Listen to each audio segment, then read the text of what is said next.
Arizona is bound to stay perfect and lay claim to their biggest win yet, with depth outweighing the star power over AJ Dybantsa and BYU.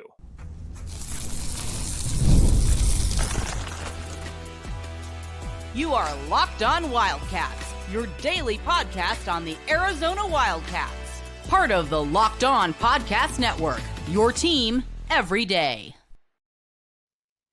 Hello and welcome into Locked On Wildcats, part of the Locked On Podcast Network, now the number one sports podcast network around. I'm your host, Leif, your resident college basketball guru, stats nerd, point guard by game, and ball knower by trade. And I'm excited to talk Arizona hoops with you today. And oh, am I excited to talk about this one, Arizona and BYU. Today's episode is brought to you by FanDuel. It's the last call for football on FanDuel. If you're a new customer, but just bet $5 and get $200 in bonus bets if you win. Speaking of bets, you can place Arizona -3, favored by 3 in this one over the BYU Cougars.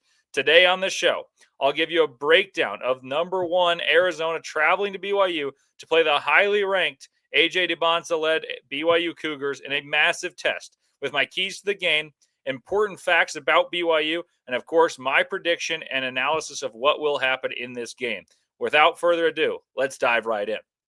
Arizona is really good and seems to have his juice back offensively, pulverizing West Virginia. But the 20-0 is fun. And the 7-0 we expected to start Big 12 play is wonderful that it has been attained. But Big 12 play starts now. BYU is a real deal opponent, and with a top 3 player in the country and AJ Dybantsa. With that said, I do believe Arizona deserves to be favored, even in Provo, even with AJ just scoring 43 in the prior game. For reference, BYU being a real deal opponent, like if you're just waking up to college basketball season, let me give you some perspective. BYU was picked ahead of Arizona in the Big 12 poll, was picked third in the Big 12 preseason poll, and is 17-2 on the year with the 11th ranked offense. Like, that's a very, very legit program. Their 2 losses have come to UConn and Texas Tech, and BYU is 15th overall in KenPom with the 11th ranked offense and 24th ranked defense. And that fits my eye test. I've seen them both in person, I think 4 times now. And I've seen them plenty of times on TV as well. And that fits the eye test of their offense is slightly better than their defense, and their defense is streaky. They get hot defensively, and offensively, they erupt when they start hitting threes and play connected basketball. The other part that sticks out to me about them is similar to Arizona. They've played a weak schedule in Big 12 play thus far. Aside from traveling to Lubbock, where they lost by 13 in what was AJ's worst game of his college career, they have played inferior opponents. And for the most part, they haven't played that many good opponents overall. They lost to UConn in Boston, and that's a very good opponent. Obviously, Arizona beat UConn in Stores. Arizona has played better teams. BYU has played okay competition throughout, and then inferior competition for most of Big 12 play. They have one loss. They're 5-1 in Big 12 play. I don't say that to really bring up these questions, but I do have questions about BYU and specifically their depth. But here's what you need to know about this matchup.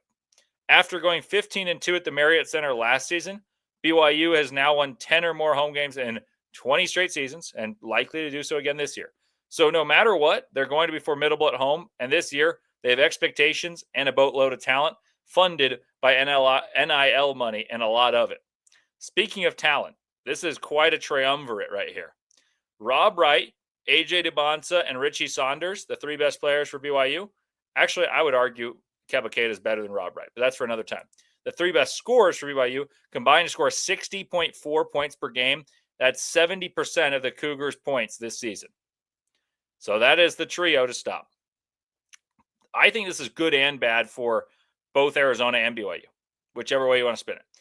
The good and the bad would be, I often speak about Arizona's power and how it comes in depth, how they don't lose when their bench comes in. Their bench, in fact, helps them, and how it comes in waves throughout a game. It's relentless. The team can take Koa Pete, can take Jaden Bradley out and still run you out of the gym with backups in. Very few teams have that luxury, and BYU does not have that luxury despite a boatload of NIL money and having talented players throughout the roster. BYU doesn't have the relentless depth that comes at you in waves. But you also don't have what Arizona has, and you don't know who's going to be the leader in shots or points any given day, which makes guarding Arizona very difficult.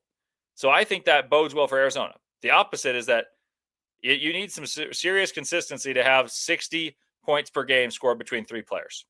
And that's what they've had. And it's no fluke having been over 15 games. Like, it's hard to be that consistent. Would I have questions about it in a full season, about a championship run? Absolutely. I will have questions about that. But in a one-game setting at home, when highly motivated, playing the number 1 team in the country, it is dangerous to have 3 guys that you know you can count on. It makes it hard to be as consistent as you need to be win a championship. But in a one-game setting, having 3 guys that are used to taking a boatload of shots and making a lot of shots, that's scary. With that said, AJ and Richie, though I question depth, are 2 of the best 10 players in the Big 12. And Rob Wright is certainly capable, to say the least. And then Keba Keita, I think, is a better player than Rob Wright, and he's their 3rd best player. The flip side to that stat is depth. BYU, I did some research, is still looking for production from its second unit, as they rank 345th out of 365 teams in bench scoring over the past 5 games, 9.4 points per game. You expect depth to be settled. You expect rotations to be determined at this point of the year. BYU is still searching for that. Arizona has had the same rotation since game 1, and it's been great throughout. To me, they lack depth by stats and certainly by eye test, but that's where being at home helps for BYU. Ancillary pieces tend to play better basketball at home. And that is why Big 12 road games are going to be the true marker of how good a team is. Arizona went into UConn and won, and that gives me hope because that's a hostile environment. But this will be a battle despite advantages that Arizona has, in my opinion, in the front court and in terms of depth. This will be a battle, and I think this is actually a harder environment to play due to altitude, due to the ranking Arizona has, due to how much basketball is being played, and these teams are more settled into what they do than going to Storrs was. And you guys know how much I revered that matchup. BYU, for those wondering, is they have a very interesting analytical formula. They shoot 35% from deep, and that comprises 30% of their offense, shooting with 50% coming from 2. And that's largely because AJ does most of his work, who's coming off a 43-point game. He does most of his work from inside the 3-point line. So that's why they score a lot from 2. But what makes them so dangerous is the capacity from 3 from guys like Richie Saunders. They also shoot 58% as a team from 2, which is excellent. And that's actually identical to Arizona, who we've talked about ad nauseum, how great they are in the interior. And they're good offensive rebounders. Not great, but Keba Keita is the leading force inside, and he will certainly have my attention in this game. I'll get to why. They're an offensively elite team, 11th in KenPom, and a solid defense, which Arizona will need to win the battle on the inside to win this game. But these numbers inspire hope for BYU, and I think it also brings attention to just how dominant Arizona is on the interior, because I think Arizona will win the interior against a team that is very capable there. And if that doesn't give you hope, my assessment, listen to this. Arizona was often criticized as not being as good as Michigan while holding the number 1 seed prior to Michigan losing. And since it's been unanimous now and nearly unanimous the week prior that Arizona's the number 1 team. But everyone would be like, oh, the analytics say Michigan's far better, who a couple weeks ago is at the highest pace ever through the amount of weeks of the season it was. Well, Arizona is now number 1 in KenPom. And I saw this a tweet on Twitter, and it said, this is basically dispelling the doubters about Arizona and assuring the fans that you are that good. The quote would be, you haven't played anybody. 8 quad 1 wins, tied most in the country. Your wins don't stack up or weren't convincing. Number 1 in the net. Analytically weak. Number 1 in KenPom. So any which way you look, Arizona is the standard. Arizona is the standard, and I believe will move to 21-0 because of the following keys to victory coming up next on Locked On Wildcats.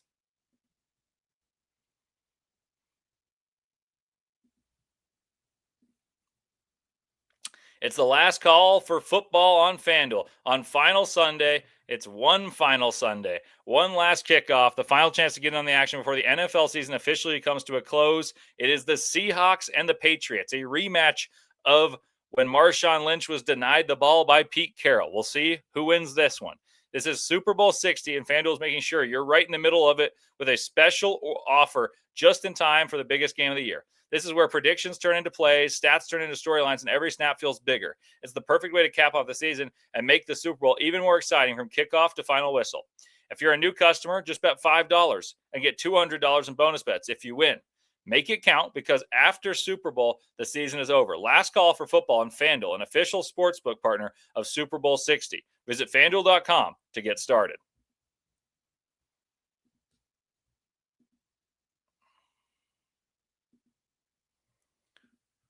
And thank you for making Locked On Wildcats your first listen of the day. And thank you for making Locked On the number one sports podcast network around. We sincerely appreciate it. I sincerely appreciate it. And you guys live your team. You love the Arizona Wildcats every single day. So now take it up a level and go free, ad-free. Join the Everydayer Club and get Locked On Wildcats with no interruptions, members only, Discord access, and more, all for just $5 a month or $50 a year. So go to lockedonwildcats.supercast.com or check the link in the show notes to learn more. Welcome back to Locked On Wildcats. Leif Tulane with you here for the keys to beating BYU and what has felt like the big barometer for both Arizona and BYU. Both of them, like I said, had fairly weak starts to the schedule of Big 12 play. We talked about this a couple times throughout the show since the Florida game, that Arizona should go 7-0 in Big 12 play, and then the test would be BYU, and then there's a gauntlet through February. But here are the keys. First things first, do what Arizona does well and control the glass. They are 20-0 on the glass this season, and Arizona is the bigger team by a sizable amount against BYU. Arizona, we know, employs a lot of guys with size, and BYU starts AJ, a fantastic, precocious player, but a 6'8" slender freshman at the 4 next to the freak show athlete that is Keba Keita, but he's only 6'9". He's prone to foul trouble as well, and I think he's a good rebounder. He's a stupendous athlete, but Tobe Awaka might be the stronger of the two players, which Keba Keita is not used to. Not to mention Mo Krivas is 7'2". I expect BYU to alter. You always wonder when there's a stylistic divide. Is Arizona going to get smaller? I highly doubt it. Is BYU going to get bigger? I think so. I expect BYU to counter this size issue by playing more of Hadim Boop to guard Koa Pete, and you'll see less of Kennard, or a.k.a. Moo Davis. Kennard Moo Davis is a two-guard from Southern Illinois. He's known to be a good defender. He'll play. He's a capable shooter. I think you're going to see Hadim Boop try to be the secret weapon for BYU. He's bigger, and he slides his feet defensively very well as well, but he has enough size to battle with the Awakas and Petes of the world. Anyway, Arizona is elite on the glass. We know this. I think the key number one is win the glass. And if I gave a number, I'd say by 7 or more, especially by getting Keita out of the game with foul issues due to rim pressure. Rim pressure and foul pressure is what Tommy Lloyd talks about. Tommy Lloyd talked about this and said defense travels and size and tenacity and the ability to be near the rim with size makes teams foul you, and you score easy buckets when they don't want to foul. Rim pressure and foul pressure, and win the boards. I think that is the first key in playing to the identity and the strengths of Arizona. BYU, for reference, rebounds 71% of defensive rebounds, so they can see just 29%. So that's pretty good. But that's not as good as what West Virginia or Cincinnati were. But offensively, they get 36% of their boards, so they board quite well as a whole. I do expect Arizona to win the glass, and my guess would be in a high possession game, maybe 45-37, Arizona wins the glass. The next step, I would say, assures a Arizona victory is taking away Richie Saunders. You may say, wait a minute, they got AJ Dybantsa. Isn't he step one? Of course, and he's going to be step one in the scouting report. But I do feel more comfortable with saying, AJ, you got to score 40 to try to beat us, than let other guys shoot. I think Arizona is more vulnerable to giving up open shots, and that is a way of giving up more free shots than having AJ score against a set defense, and a very good set defense at that makes you shoot difficult shots. So I'll get into that thought. Take away Richie Saunders. AJ's going to work, and he's going to work hard, and I think he'll be defended by Ivan Karchenkov, and I think you'll see a little bit of Koa Pete. I think you'll see a little bit of Anthony Del Orso. I think you'll see a little bit of even Tobe Awaka. A host of bodies and different coverages, but I would challenge him to score 30+, whereas many teams will double instantly. First dribble, they're doubling, and then you get stuck in rotation and leave shooters. And to me, Arizona scores so sustainably that the only way teams can keep up is either they get a lot of turnovers and runouts against a non-set defense, or you play gimmicky defense and give up a bunch of threes. I don't think Arizona plays gimmicky doubling defense very frequently, and I don't think they'll leave shooters in rotation because they know that is what can hurt them. So Richie Saunders, back to him, he's the X factor in this game because when he's hitting threes, this team is so much more dynamic. The key would be hold him under his average. Richie averages 18 plus points per game, and I want to see him be under 18 and more importantly, be under 2 threes made. He's going to shoot some threes, but he hasn't been as prolific as there's been some sort of disconnect at times between he, AJ, and Rob Wright about who's got the ball when and where do each person's shots come from. Richie's going to run. He's going to come off pin downs. He's going to cut baseline, try to score near the basket. And Arizona's got to keep him from beating them from 3. He's a different cover than a guy like Solo Ball who flies off pin downs. Richie is more a hide behind flares and catch and shoot open ones. He's got a very quick trigger and he shoots it very high up. He jumps out of the gym on his 3. His shooting is what makes this team most dynamic to complement the attention that AJ draws, which most teams don't have the dudes, quite frankly, and they must double. And therefore, AJ makes the right read, and if BYU's hitting shots, they can run you out of a gym. Most teams must double. Arizona does not have to. I expect them to alter how they cover AJ, but primarily I expect it to be Ivan Karchenkov defending AJ one-on-one and trying to make life difficult. That is my expectation. We'll touch on more of that expectation coming up shortly. So hold Richie under 18 and under 2 threes. The next key, of course, is pop, paint-oriented points. Arizona must score their average or just a bit below because BYU's defense is better than many of the teams that have been faced. And it's score in the paint. They score about 72 paint-oriented points per game. I expect in Big 12 this will drop to about 60 to 65. But this directly coincides with how AJ scores. And you say, wait a minute, AJ is the other side. AJ likes to score from 2 and getting into the mid-range.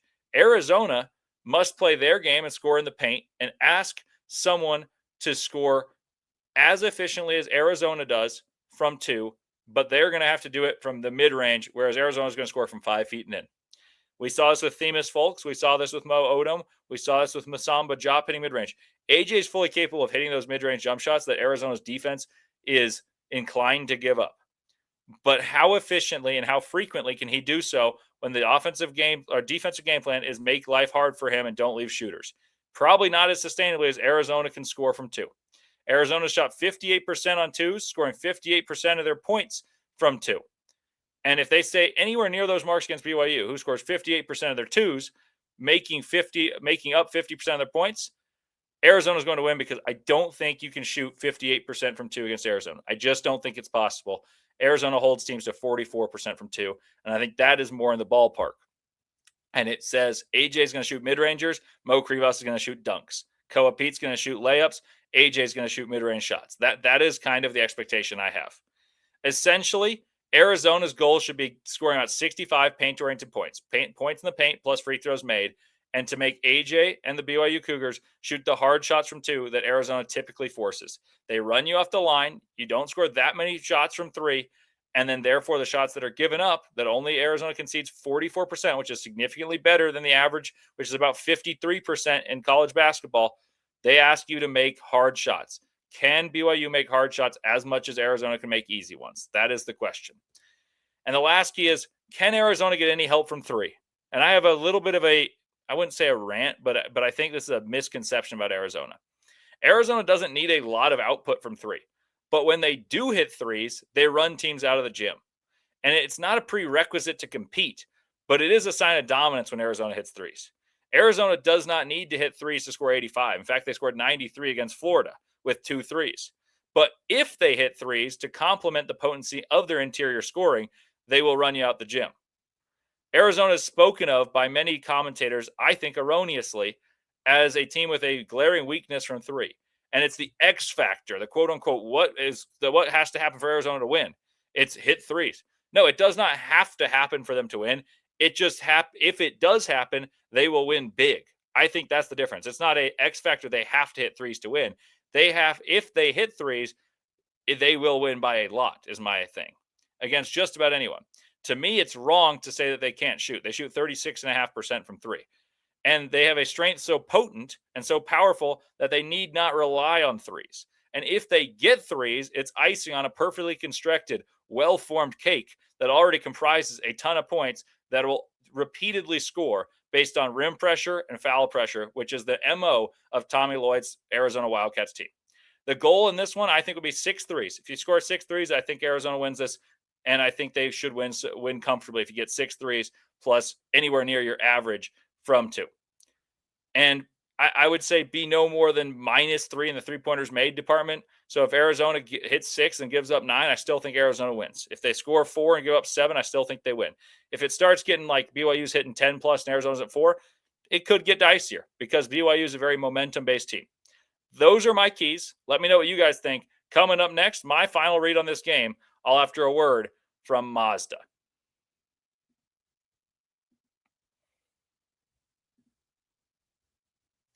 This is Mazda's moving the game forward. For those who show, there's more to the score than what's on the screen. And the guy today is Braden Burries. He deserves a spotlight for this one, scoring 22 points and adding 7 assists in a dominant performance against West Virginia. And these things remind us of what it really takes to raise the bar. It's that extra effort off the court to get his jump shot dialed in like he had it in the first half. Dialing in every detail, giving it that extra fire, that grit, and I never quit. We put the same passion into every model. Highlights make the reel. What it took to get there makes it count. There's more to Mazda because there's more to you.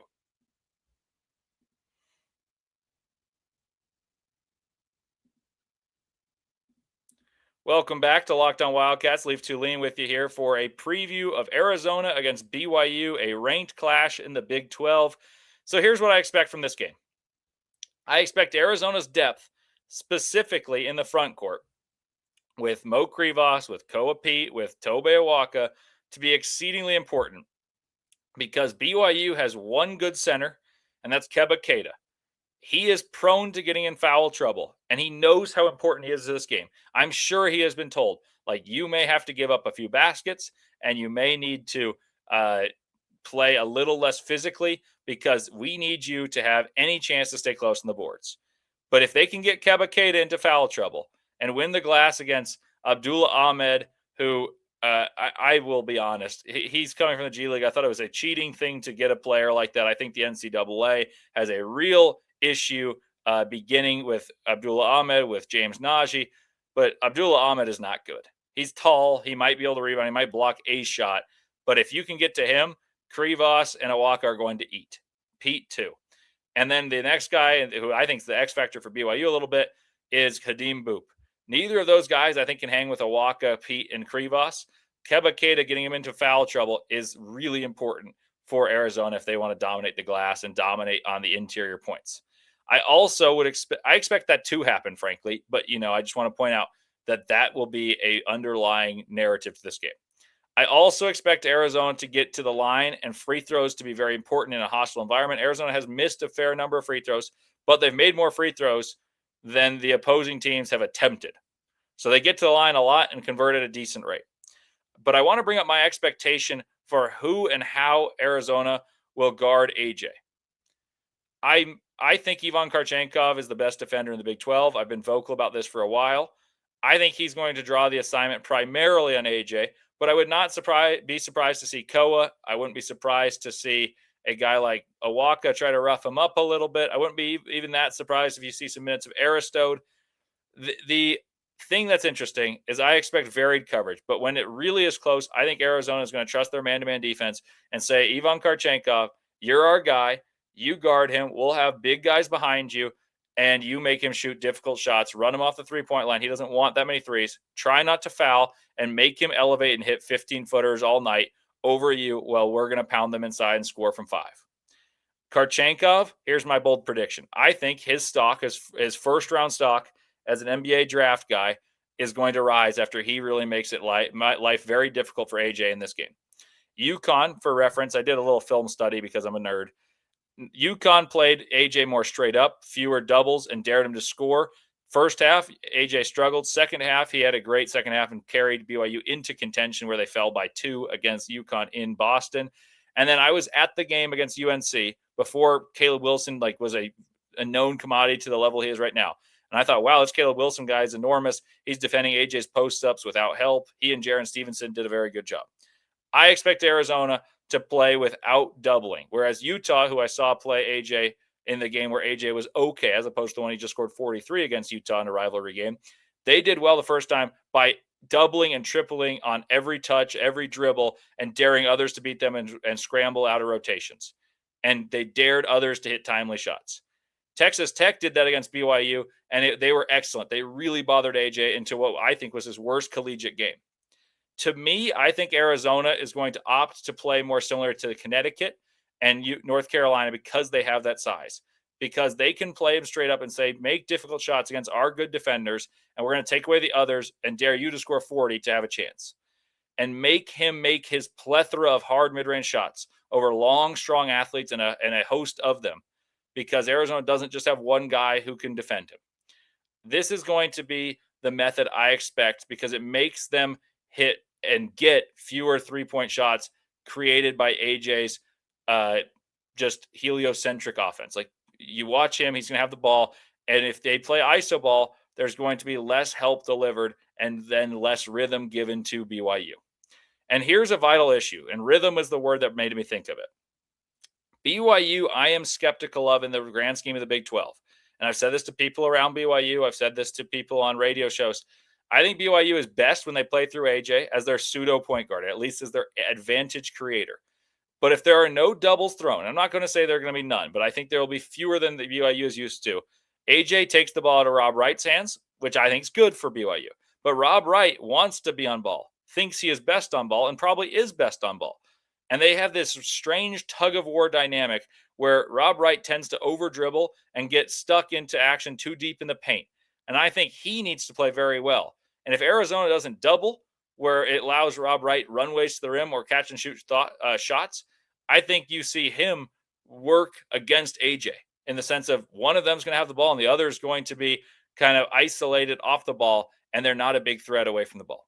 I foresee a bit of that tug-of-war being demonstrated by Arizona's length and size and physicality, making life hard on AJ and not making these double teams be absolutely vital. I see Mo Krivas, swallowing up a lot of shots near the rim, and he needs to stay out of foul trouble. That is absolutely crucial because he can deter a lot of what BYU wants to do, as they're an analytically driven team, and only AJ takes mid-range shots. The rest is at the rim. Mount Krivas has to loom large. And now on offense, I'm eager to see who guards Pete. My expectation is that Hadim Boop or Boscovich plays extra. I wouldn't be even surprised if one of those two starts over Kennard Davis. And I'm expecting a very concerted effort from Jaden Bradley to get to the paint and the whole team to get Pete involved early and often against what I think at the start will be AJ guarding him. And if AJ is defending Koa Pete and gets physically moved around like Koa Pete can do, that means BYU is going to have to play the counter. That is Mihailo Boscovich or Hadim Boop playing over Kennard Davis and takes away a three-point threat for the sake of their defense. I think this game will be close throughout. I think Arizona is going to find a way with their consistency around the rim and the ability to more consistently generate good shots, and their depth is going to wear on BYU. I see Arizona winning the glass. I see Arizona creating a lot of scores from two, and it creates a urgency for BYU to contend with that. And their offense is structured to have advantages through AJ. They'll have fewer because of Arizona's size and depth, and it creates bad shots more frequently than Arizona will shoot bad shots from Wright and AJ, namely. And as long as Richie Saunders is held in check, as long as he does not explode for 25 to 30, I see Arizona emerging victorious in a hard-fought game where they win the glass, get Keba Keita in foul trouble, and Arizona's relentless depth that hits you in waves eventually wears down a thin-in-depth BYU team. I have Koa leading the way with 20 and Krivas adding a double-double, Bradley closing out the game, and he's due for a bounce back after some inefficient outings. I think he'll play very well. He'll be motivated to play a guy named Rob Wright, who Bradley is better than, but Wright was named higher on the Kuzi award list. And if there's one more X factor, if Del Orso can ride the momentum hitting a three ball in the previous outing, if he can step in and hit some threes, I think, like I said, Arizona doesn't need threes, but if they get them, they're certainly a tough team to beat. So I've got Arizona hitting a couple threes, Del Orso with two of his own, and I see Arizona winning by 5, 86-81, with Pete and AJ scoring similarly, but Pete on better efficiency. BYU has to hit a few more threes to make this game close. I expect them to hit a few more threes than Arizona. So as long as Arizona does not plague themselves with turnovers, I see them winning this game because they will more consistently generate good shots, and they should win the boards. I think this game is going to be very tight, and Arizona holds off BYU despite a desperate surge from BYU to make this game close and play the foul game late. It'll feel like a March Madness game. It'll feel like a big game. And I also see Ivan Karchenkov drawing rave reviews from everyone in the nation after guarding AJ Dybantsa better than anyone else. Let me know what you guys think happens, any questions you may have, or what's on the brain, because I can't wait for this one. I know you guys will as well. And thank you for tuning in to Locked On Wildcats. Tonight, after the game, I will have a postcast late night, hopefully from the Marriott Center when this one finishes. And then the next morning, a recap discussing the game on the show for Tuesday morning. Make sure you subscribe and follow Locked On Wildcats to get all the latest episodes. And follow me at Twitter. And my Twitter is Leif Tulane, just my name with the L and the T capitalized. Feel free to interact with me there or on the comments, of course. And if Locked On Wildcats made your Spotify wrap, prove it on social media to secure a free month of our brand new Everydayer Club. Just tag our national Locked On Podcast Network account on any social platform, and we'll drop you a code. Be one of the first to join the Everydayer Club and get your favorite show ad-free and exclusive access to members-only Discord channel. For those of you on video, we sent you the first ever 24/7 National Locked On Podcast Network YouTube channel. And on audio, make sure you make your second listen to Locked On College Football. Thank you, guys. Bear down, and let's get a win in Provo and stake claim to being the best team in the country decisively. Bear down, and I'll see you tomorrow.